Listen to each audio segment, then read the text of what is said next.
이 2장 1절로 10절의 말씀을 가지고 참 부모가 되시는 하나님이라는 제목으로 이 시간 하나님의 말씀을 나누고자 합니다. 여러분, CCM 찬양 중에 연평한 작사 작곡의 요게벳이라는 노래가 있습니다. 이 찬양은 모세의 어머니 요게벳이 모세를 살리기 위해서 갈대상자를 만들어 나일강에 띄어 보내야만 하는 그때의 심정을 노래로 표현하고 있는 찬양입니다. 오늘은 제 설교가 끝나면 우리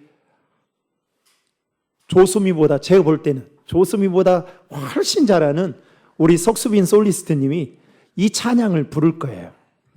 기대하시면 되겠어요. 그런데 이 요게벳은 자신의 아들 모세와 생이별을 해야만 하는 그 심정을 담은 이 찬양은 요게벳이 얼마나 자신의 아들 모세를 사랑하고 그리고 하나님을 사랑하고 신뢰했는지 이 찬양의 가사를 보면 알 수가 있습니다. 특별히 오늘 본문인 출애굽기 2장은 절망적인 상황 속에서도 모세의 어머니 요게벳이 그 위대한 믿음과 사랑을 말씀을 통해 그대로 보여주고 있습니다. 당시 이스라엘 백성들은 애굽의 노예로 살아가고 있었습니다. 그리고 바로 왕은 이스라엘 백성들이 번성하는 것에 대한 두려움을 느끼게 되자 태어난 아이들 중에 히브리 남자아이라면 모두 다 죽여야 된다라는 그 끔찍한 명령을 내리게 됩니다. 당시 모세는 이스라엘의 레위지파 중에 태어난 히브리 아이였습니다.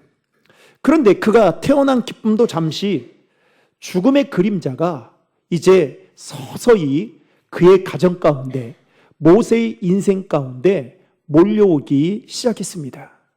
모세의 부모는 석 달 동안 그를 숨기며 키워왔지만 이제는 더 이상 그를 숨길 수 없고 기를 수도 없는 상황이 되자 모세의 부모가 선택한 방법은 갈대 상자를 만들어 그곳에 모세를 넣어 나일 강가에 띄워 보내는 것이 최고의 방법이었습니다.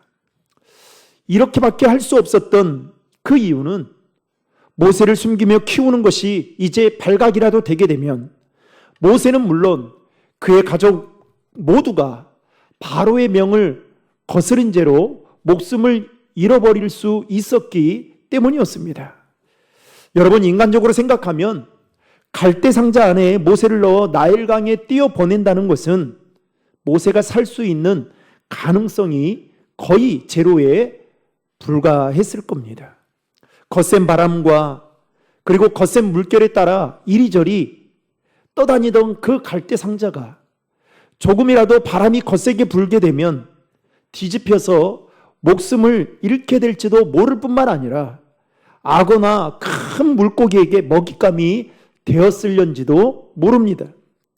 이때 모세의 부모가 할 수 있는 일이라고는 갈대 상자를 지켜보는 일, 그리고 그 갈대 상자가 안전한 곳에 도착하고자 하는 그 간절한 마음밖에 없었습니다.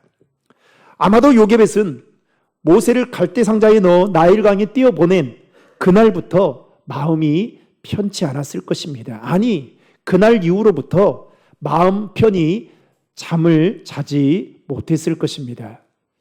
저희 형이, 바로 위에 형이 미국에서 목회를 하는데요. 어느 날 그래요. 지금 저희 큰 애를 보내라는 거예요.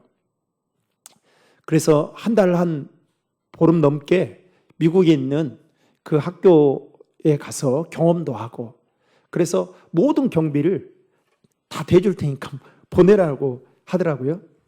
그래서 이 큰애를 초등학교 6학년 때 보내게 됐습니다. 초등학교 6학년 됐는데 이제 서울에 사역할 때 보내게 됐는데 저희 집사람하고 저하고 이제 인천공항에 애를 데려다 주면서 요즘에는 돈 조금만 주면 거기서 다 애를 부모님을 만날 수 있는 데까지 다 안내를 하거든요. 그런데 데려다 주고 오는데 얼마나 눈물이 나던지 그냥 눈물이 나요. 그리고 그날 데려다주고 그 애가 지내던 그 방에 들어가 앉아 있는데 얼마나 눈물이 나던지요. 죽으러 간 것도 아니고 미국에 가서 작은 아빠 밑에서 잠깐 지내면서 오는 것뿐인데 눈물이 나는 거예요. 여러분, 요게벳은 저희 처한 상황과 전혀 다르잖아요. 그야말로 생이별을 할 수밖에 없는 그 상황 속에서 갈대의 상자에 넣어 나일강에 띄어보낼 때 그 마음이 여러분 얼마나 먹먹했겠습니까?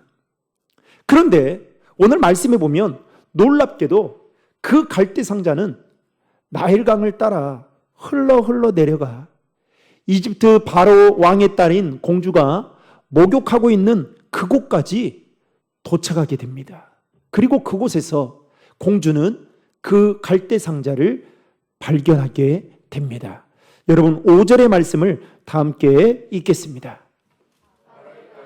가라 나일강으로 내려오고 시녀들은 나일강가를 거닐 때 그가 갈대 사이의 상자를 보고 시녀를 보내어 가져다가. 아멘. 공주는 갈대 상자를 발견하고 그 갈대 상자를 궁금해서 여는 순간 그 안에 있던 아기인 모세가 우는 겁니다.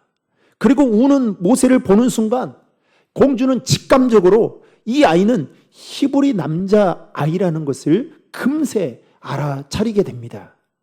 그런데 여러분, 이 공주의 마음 가운데 이 아기인 모세를 바라보는 마음, 이 아이에 대한 불쌍한 마음, 즉 측은한 마음이 들어 죽이려고 하는 마음보다 살려야겠다라는 마음을 갖게 되었다는 것입니다. 여러분 6절의 말씀을 다 함께 읽겠습니다.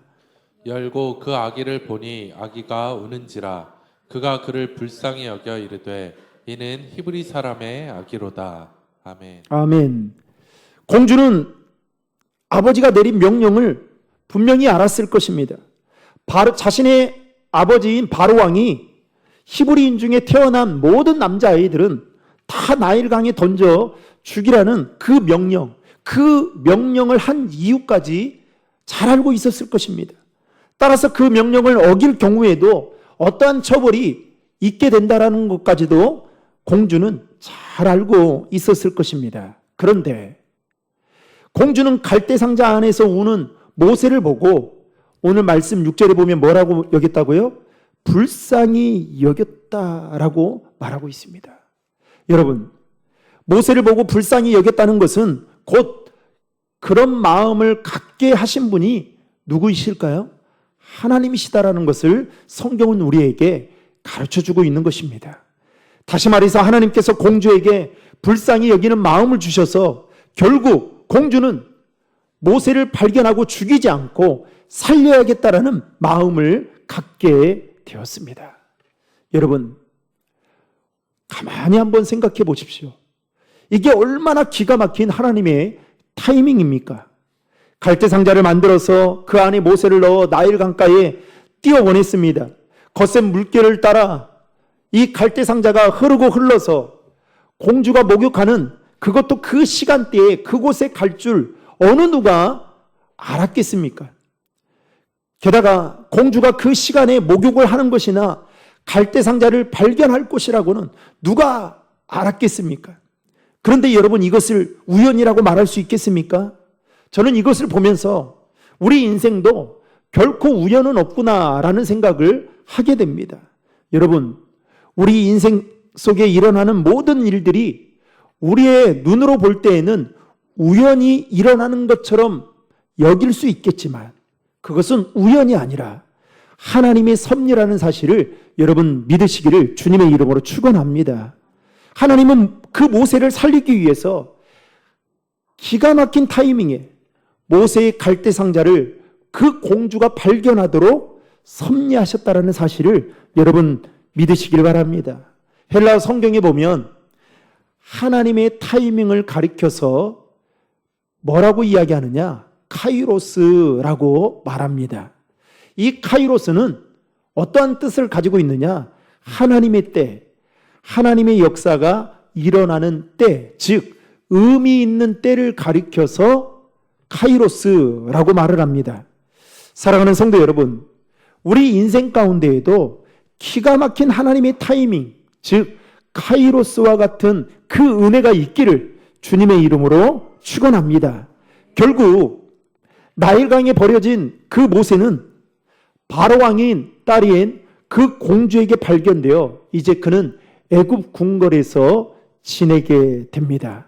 이때 공주는 이 아이의 이름을 모세라고 지웁니다. 이렇게 모세라는 이름을 지었던 이유는 그는 물에서 건져내었다. 즉 건져냄이라는 그 뜻을 담아 모세라고 이름을 지었습니다. 그런데 여러분, 성경을 보면 놀랍게도 물에서 건져내어 구원받은 그 모세가 훗날 어떠한 일을 하게 됩니까? 이스라엘을 애굽에서 건져내는 구원의 통로가 되었다는 사실입니다. 바로의 딸에 의해 발견되어 구원받은 모세는 이 모든 과정을 지켜보았던 그의 누이였던 미리암의 기지로 인해 자신의 친모였던 요게벳을 공주에게 소개해 줍니다. 그리고 공주는 친모인 요게벳을 유모로 삼아 자신의 집에 데려다가 젖을 먹이며 이제는 안전지대 속에 그가 이제 부모님의 사랑 속에 자라게 됩니다. 아마도 요게벳은 모세에게 히브리 민족의 전통과 그리고 하나님께 대한 신앙, 즉 너의 인생에 있어서 주인은 하나님이시고 너의 참 부모는 하나님이시란다라는 그 신앙을 가르쳤을 것입니다. 특별히 오늘 본문에서는 모세의 부모에 대한 이름이 나오고 있지 않지만 여러분 민수기서 26장과 역대상 6장에 보면 모세의 아버지 그리고 모세의 어머니가 누구인지에 대해서 소개하고 있습니다. 민수기서 26장 58절과 59절의 말씀 다 함께 읽겠습니다. 레위 종족들은 이러하니 림니 종족과 헤브론 종족과 말리 종족과 무시 종족과 고라 종족이라. 고앗은 아므람을 낳았으며 아므람의 처의 이름은 요게벳이니 레위의 딸이요 애굽에서 레위에게서 난 자라. 그가 아므람에게서 아론과 모세와 그의 누이 미리암을 낳았고. 아멘. 방금 읽은 말씀에 보면 모세의 아버지는 레이의 증손이면서 고앗의 아들인 아므람이었다라고 말하고 있고, 그리고 그 아므람의 처는 누구다고요? 요게벳이다라고 소개하고 있습니다. 역대상 6장 3절의 말씀도 다 함께 읽겠습니다. 하나 더 띄워주세요. 네. 아브람의 자녀는 아론과 모세와 미리암이요 아론의 자녀는 나답과 아비후와 엘르아살과 이단말이며. 아멘. 역대상 6장 3절에는 그 아므람의 자녀가 누구인지 이야기하고 있습니다. 아론과 모세와 미리암이다라고 이야기하고 있습니다. 여러분 1세기 유대 역사가 요세푸스에 따르면 모세의 아버지 아므람은 훌륭한 가문의 사람이었다라고 말하고 있습니다. 그러면서 유대 사람들이 훌륭한 가문이라고 말할 때에는 무엇을 기반으로 말을 하느냐? 신앙을 기반으로 훌륭한 가문이다라고 말을 한다는 것입니다. 따라서 이 모세의 아버지 아므람은 믿음의 사람이었다라는 것입니다. 어머니 역시 요게벳 역시도 레위 지파의 사람으로 믿음의 사람이었던 것을 알 수 있습니다. 특별히 히브리서 기자는 이것을 뒷받침해주고 있는데 히브리서 11장에 보면 수많은 믿음의 영웅들이 나오는데 그들 중에 모세의 부모도 포함되어 있는 것을 볼 수가 있습니다. 여러분 히브리서 11장 23절의 말씀 다 함께 읽겠습니다. 믿음으로 모세가 낳았을 때 그 부모가 아름다운 아이임을 보고 석 달 동안 숨겨 왕의 명령을 무서워하지 아니하였으며. 아멘. 여러분 모세의 부모는 모세를 가질 때에 어쩌다가 실수로 아니면 계획해서 가진 것이 아니라 뭐라고 말하고 있습니까? 믿음으로 모세를 낳았다라고 말하고 있습니다. 그러니까 모세의 부모는 하나님이 계신다라고 하는 그 믿음, 그래서 그 믿음이 있었기에 바로왕의 명령을 거부하고 자신의 아이를 석 달 동안 숨기며 키워왔던 것입니다. 게다가 방금 읽은 시브리서 11장 23절에 보면 부모가 모세를 보며 뭐라고 말한 아름다운 아이다라고 설명하고 있습니다. 다른 성경에는 여러분 잘생긴 아이라고 표현하고 있는데요. 영어 성경에는 보면 가들리 차일드, 즉 이 아이를 모세의 부모는 모세를 어떻게 봤느냐? 신성한 아이, 경건한 아이라는 아이로 보았다는 것입니다. 즉 모세의 부모는 모세를 믿음의 아이로 하나님의 뜻을 이룰 만한 경건한 아이로 볼 정도로 믿음의 사람들이었고, 그래서 그 모세를 하나님이 주신 아이라고 바라보고 믿음의 자녀로 양육했다라는 것입니다. 사랑하는 성도 여러분, 저와 여러분도 우리 자녀들을 바라볼 때에 믿음의 눈으로 바라볼 수 있기를 주님의 이름으로 축복합니다. 믿음의 눈으로 바라보고 믿음으로 양육해야 된다라는 것입니다. 여러분, 만약에 아브라함과 요게벳에게 이러한 믿음이 없었다고 한다면 어땠을까요? 아마도 부모이긴 하지만 그들도 자신의 목숨이 중요하기 때문에 모세를 나일강에 던져 죽였을는지도 몰라요. 그리고 나중에 인간적인 생각을 하면 또 가지면 되잖아요. 게다가 군대나 어떠한 독립군을 조직해서 바로왕을 암살하고자 하는 계획을 세우거나 아니면 전투를 모의하거나 아니면 반란을 계획해서 모세를 살려야겠다, 이런 인간적인 마음을 가질 수도 있었을는지 모릅니다.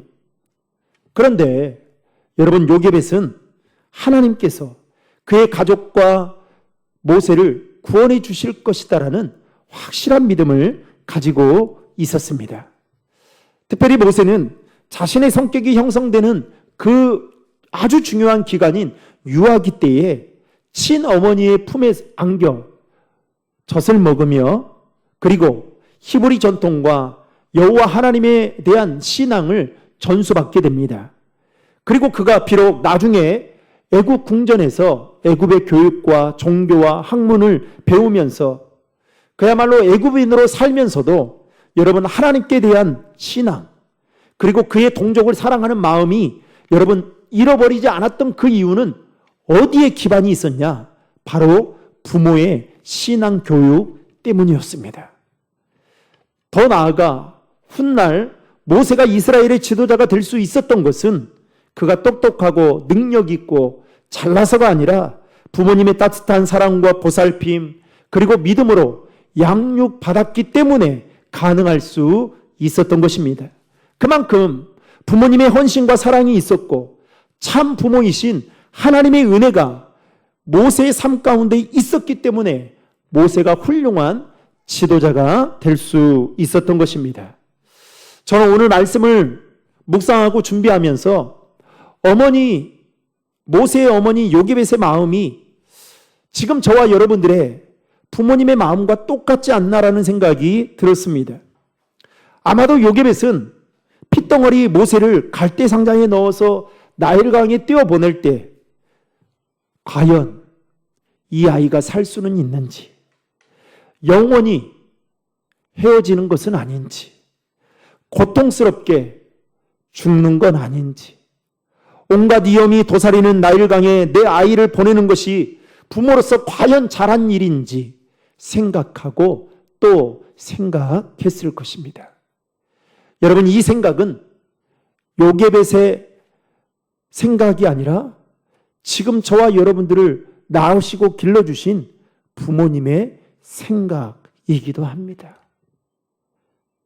그래서 저도 이번에 이제 내려갔거든요. 잠깐 내려가서 뭐 볼 일이 있어가지고 인사차 잠깐 내려갔다 왔는데 항상 부모님들은 그런 것 같아요.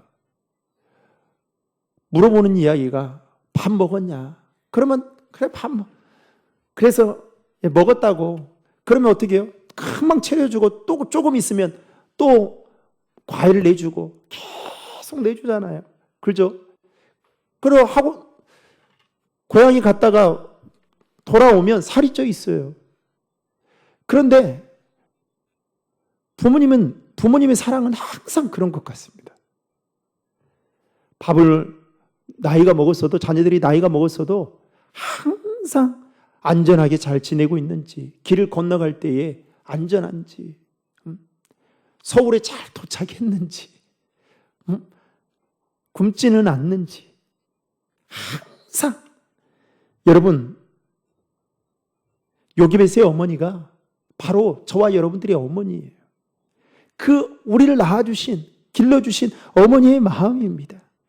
그런 어려움 가운데서도 요게벳은 하나님께서 모세의 참 부모라는 확신을 갖고 이제 하나님의 손에 모세를 온전히 맡깁니다라는 그 심정을 가지고 나일강에 뛰어 보냈을 것입니다. 하나님께서 요게벳의 그 믿음을 보시고 모세를 살리시고 모세를 통해 이스라엘을 구원하시는 놀라운 일을 행하시는 것을 우리는 성경을 통해 보게 됩니다. 사랑하는 성도 여러분, 우리의 참 부모가 되시며 참 주인이 되시는 분은 바로 하나님이십니다. 더 나아가서 우리는 우리의 참 부모가 되시며 참 주인 되시는 그 하나님을 공경하고 경외하며 살아가야 된다는 것입니다. 부모는 이 믿음을 우리 자녀들에게 가르쳐 주어야 한다는 것입니다. 25년 넘게 제가 목회를 하면서 직접 본 바에 따르면 그렇습니다. 자녀들에게 하나님에 대한 믿음을 심어주면요, 부모는 자녀들에게 말하지 않아도 자녀들이 알아서 부모님께 효도하더라고요. 하나님에 대한 믿음을 심어주면 자녀들이 알아서 부모님의 말씀에 순종하더라고요. 제가 25년 넘게 똑똑히 보아왔습니다. 그리고 하나님을 만난 사람은 부모님을 공경하지 않을 수가 없어요. 그것을 보면서 믿음이 얼마나 중요한지를 다시금 깨닫게 됩니다. 이제 말씀을 맺겠습니다. 오늘 우리는 요게벳을 통해 자녀를 향한 부모의 사랑이 얼마나 깊고 얼마나 크고 얼마나 위대한지를 다시금 생각해 보게 됩니다. 부모님의 눈물과 기도, 사랑과 헌신은 자녀를 위대하게 만드는 초석이 됩니다. 그리고 그 사랑 위에 믿음이 세워질 때에 하나님의 역사가 일어나게 되는 것을 보게 됩니다. 사랑하는 성도 여러분, 요게벳의 노래의 가사처럼 너의 참 주인은 하나님이시고 너의 참 부모는 하나님이심을 부모는 우리 자녀들에게 가르쳐 줘야 합니다. 그리할 때 하나님께서 우리 자녀들의 삶을 책임지시고 자녀들을 이끌어 가실 것입니다. 더 나아가서 그 부모의 신앙을 본받아 우리 자녀들이 그 믿음을 가지고 부모님을 공경하고 효도하게 될 것입니다. 바라기는 부모의 신앙이 자녀들의 삶을 결정지을 수 있다는 사실을 기억하고 다음 세대인 우리 자녀들을 믿음으로 잘 양육해서 우리 자녀들이 하나님을 바라볼 때에 하나님은 우리 인생의 참 주인 되시고 참 부모가 되신구나. 그리고 그 하나님께서 우리 육신의 부모님에게 부모님을 공경하는 것이 네 인생이 잘 되는 것이다라고 말씀하셨던 것처럼 그 말씀에 따라 육신의 부모님을 잘 공경하는 우리 자녀들이 될 수 있기를 주님의 이름으로 축원합니다.